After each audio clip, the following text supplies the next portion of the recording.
So this jar is 3 cups, which equates to 24 ounces, and this is 2 cups. So I boiled some water to purify it, and I'm going to put it in here. 2 cups of water. Pushing a wild string?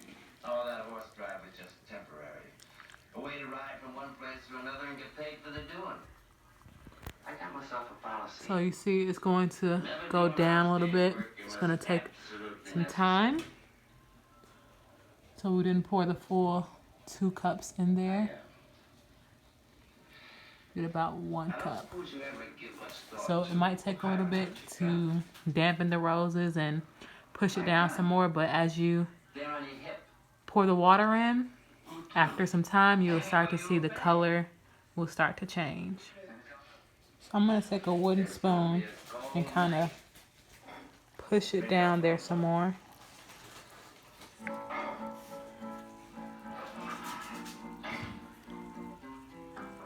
Okay, and again, we only put about 1 cup in there because it was packed tightly. So we're going to put another cup in there.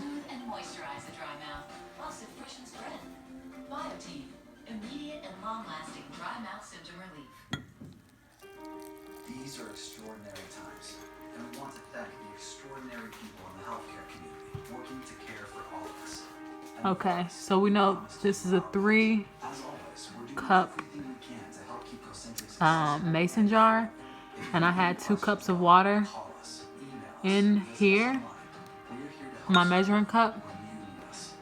So I'm going to put a little bit more water in there just to fill it up. So I'm guessing it'll be about half a cup more. And if you can see it, the color is starting to change. And if anybody has ever smelled fresh roses, it smells so good right now. So good. I'm using a wooden spoon to kind of like pack it down, but you can use a fork or a knife. Just make sure you thoroughly wash it afterwards. This is freshly picked rose petals from a rose bush outside. Please make sure that you look through the roses and lightly rinse them. So if there's any bugs, any spiders, anything is bound to get on there, but just make sure you rinse it afterwards. And then you can already see the water, the color is starting to change. So you're gonna let this sit for about, if you want it to be highly concentrated, you have to let it sit for about 30 minutes to an hour, but that's for a high concentrate. If you have sensitive skin, I would say about 15 minutes or less for more milder rose water. Since it's hot water in here, be careful. You know, don't have any kids around because we don't want the babies to get hurt. But you can already see the color starting to change. Water. First of all, look how pretty that is and how dark it is. This is actually 28 ounces, which equals to 3.5 cups. So we're going to pour the rose water. We're going to sift it with the sifter, pour it in here so we can just get the rose water and not the petals on the inside, and then we'll pour it in here. Okay, so now we are going to sift the rose petals out of the water. This is such a pretty color.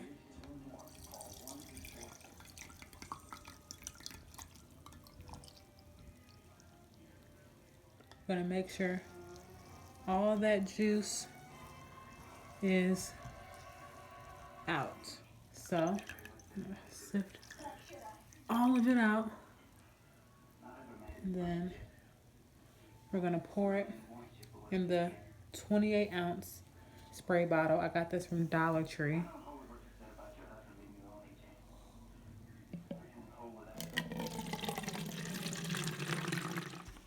So we got that. Gonna put this back. And then we're gonna dump the rest in here. And make sure you extract all the juices out of the roses. Some of the benefits of rose water is it's great for your hair, face, and overall skin.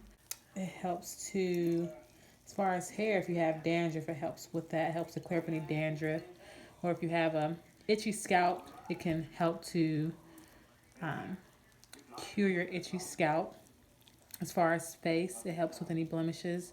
I've only been using it for about 2 weeks, and I've seen significant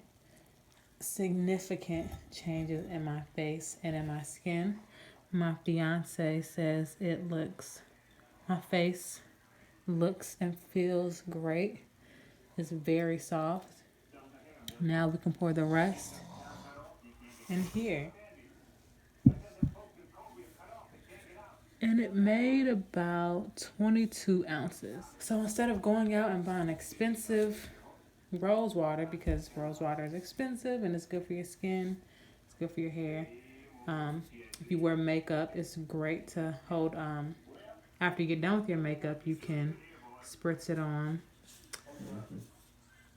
But that is how you make rose water.